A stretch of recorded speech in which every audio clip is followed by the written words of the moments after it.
Welcome back, everyone. Thank you for tuning in. Today we're with the Bonsai, and we're going to be doing a bonsai video about putting a new candidate into this brand new pot that I have just all prepped up here. If you're new to bonsai, this might look a little strange, but this is how I prep the pots before I even put any soil in.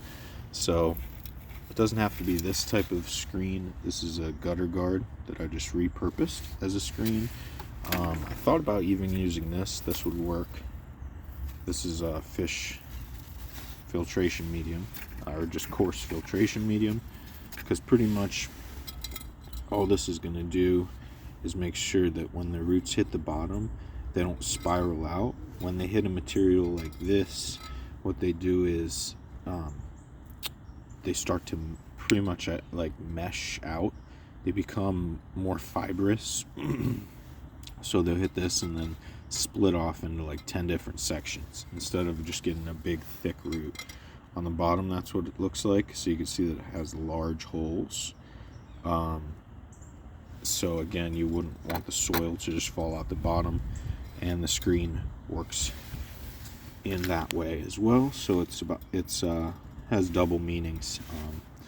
And then, so I was gifted this pot. I didn't choose it, so I really didn't have a plant in mind, a tree in mind here for this specific pot, although I absolutely love it. It's my first real bonsai pot, meaning it's not like a trainer pot. Like, this is what I would consider a trainer pot. See, it's even says bonsai question mark, not sure. Yeah, it's a trainer pot because it's like plastic and cheap.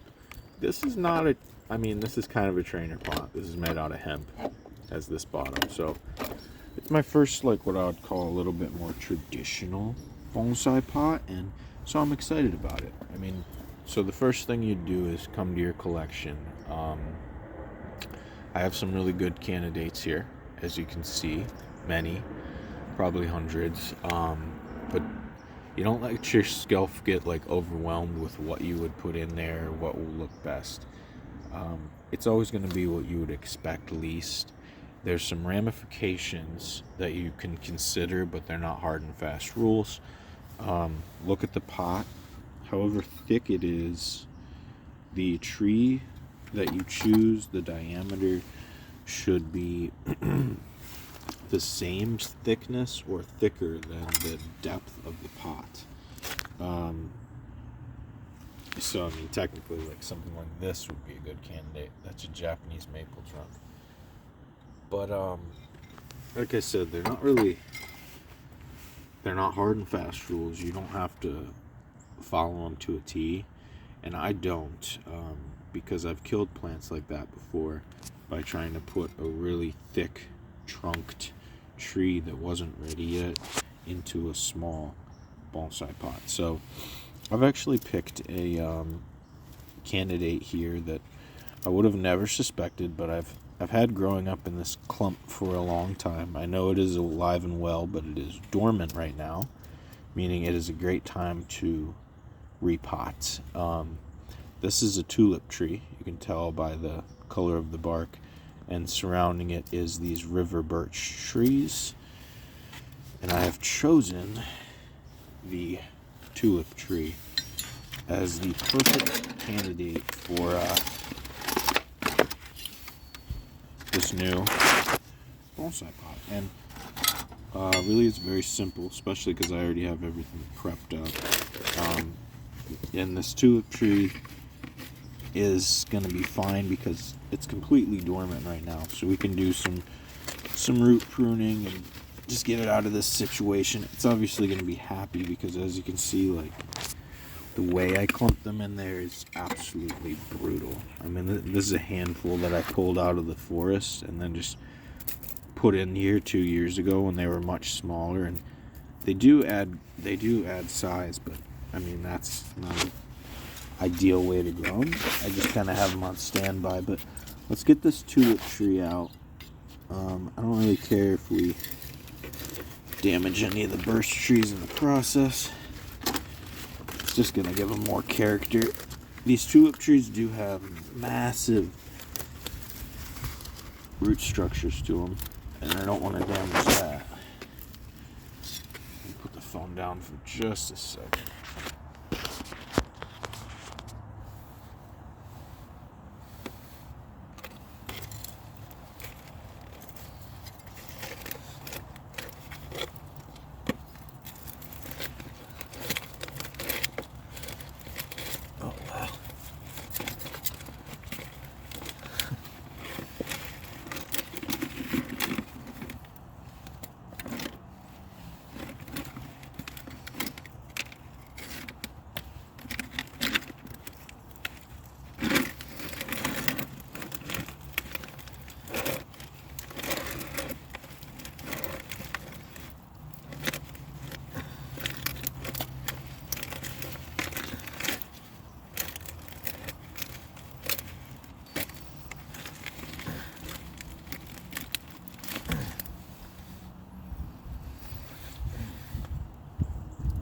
Wow, that was not ideal, but it's out.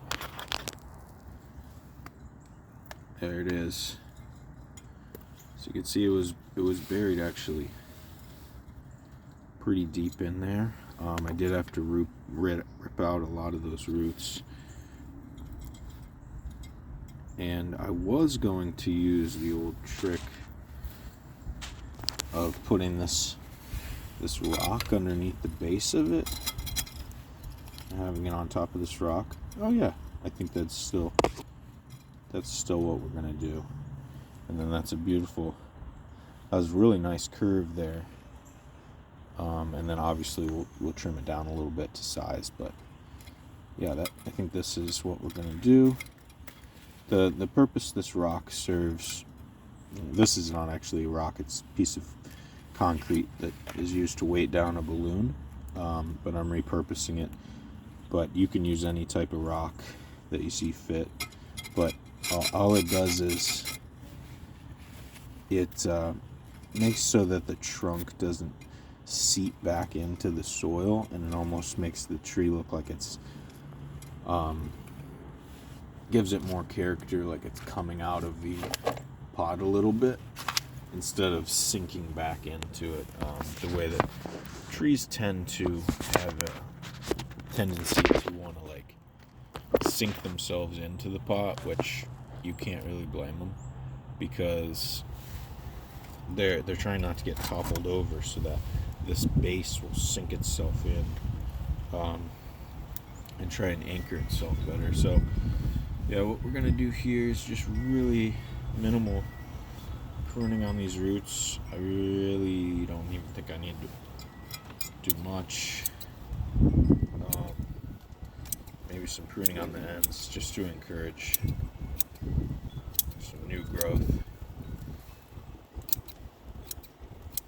And then put it over top of this rock. You usually don't want to put your bonsai dead center, just because it's going to be more interesting to the eye if they're a little bit off center in the pot. So we're going to put it back here a little bit on top of this, and then here's where the wire comes into play. It doesn't have to be copper wire, but what I have right here is copper wire, and you're going to use it to anchor this tree. This piece is way too short. I don't know why I skimped so bad on that side, but we're gonna make it work. And then ideally you don't want to wrap around the trunk.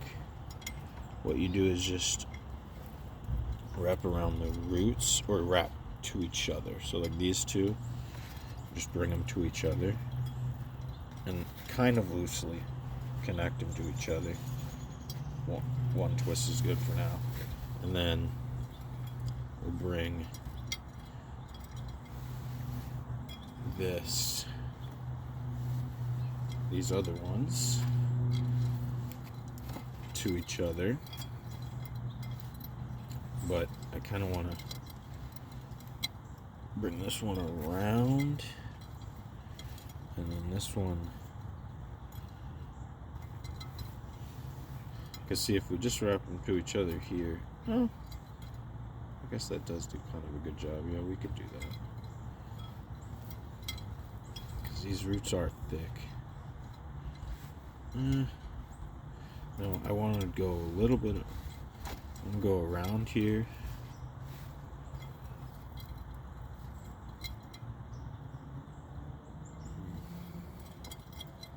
So, this is our choice. I think this one maybe? Yeah, that'd be good. That'd be good.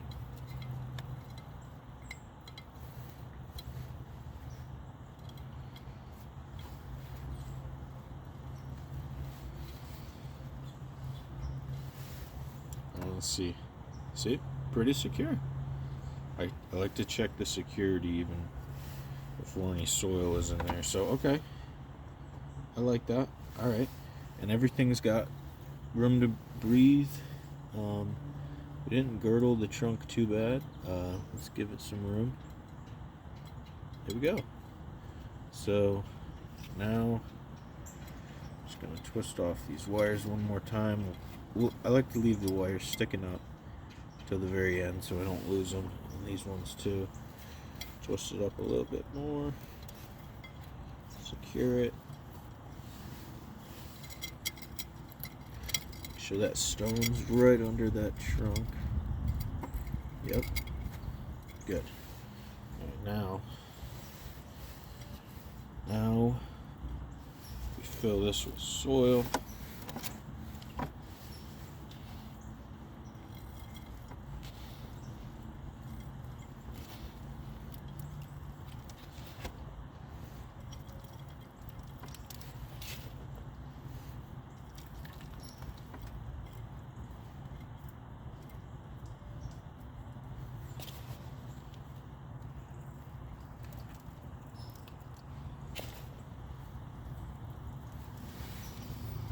And this soil is just peat moss, perlite, vermiculite, a little bit of fertilizer in there too. Controversially, I did throw some hollytone in there. It's technically for evergreen trees, but not worried about it. I think it'll be fine. Let's cut off some of that. I'm going to leave that wire up. I'm going to leave, just so we can find the wires, we'll leave some of these wires up. Here we go. Now that's all filled in and good to go. While it's establishing, I like to take a lava rock, put it on top just to help with root growth. I'm not going to leave it forever, but to help with root growth and stuff, put a little lava rock on there. Now, let me show you guys what we're working with now. Put that excess soil down there. So this is what we ended up with. I think it's pretty interesting, actually. I like that. So when we unearthed it, we unearthed this really nice curve that it has, or that it had underneath the soil there. And I think we got enough roots underneath the soil now so that I can it doesn't need these roots.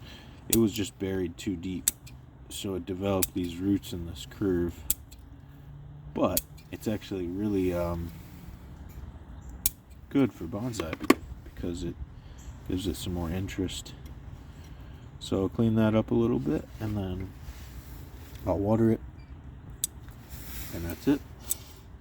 You can see that it's way too large, but the curve is really nice. So we're just going to take it off wherever the interest kind of dies out. So it comes up, does this curve, does its thing. Kind of a nice semi-informal cascade, almost, is what we can train it to do. So instead of going like up like that, come out, come over, and then go down a little bit. So we'll take it here. I can see that a bud was forming here. If I cut it, angle it down like that, right here.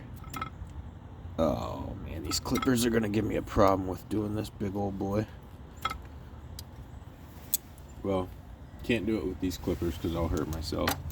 But you can see where I'd cut it and where I'm gonna cut it. I made that mark.